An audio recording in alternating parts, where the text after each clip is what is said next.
All right, we're coming to the inevitable creek crossing. If you're hunting in Alaska, you will cross a creek, and you will do it with hip waders, or you do it naked, or you will do it really wet with your normal shoes.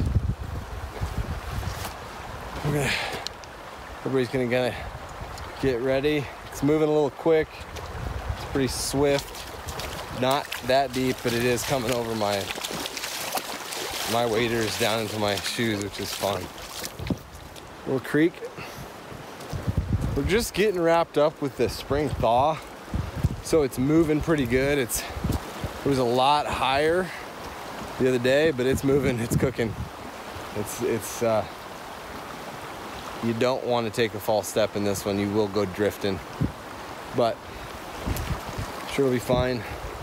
I'm gonna let Harry go first because he's the packer, and he's, without sounding too, I don't know, offensive, he's expendable.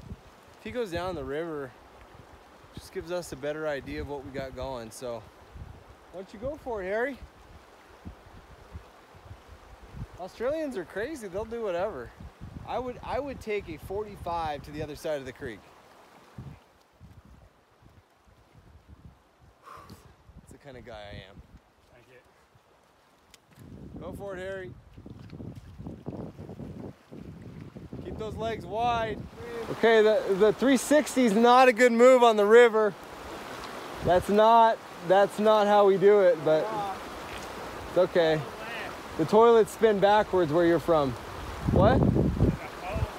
Okay. It's always good to send the expendable ones first. I'll let you know what's going on.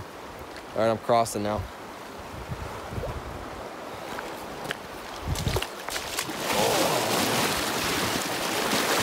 Yeah, this is gun high. Nice center of gravity.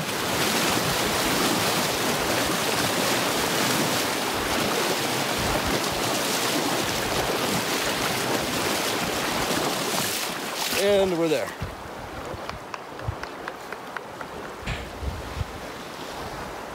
He's a client, so we have to act like we're concerned if he goes in the river, but it's fun. It's his last day of his hunt. He just killed an ant. Oh!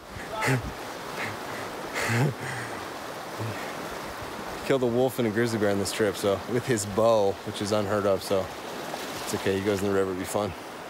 All right.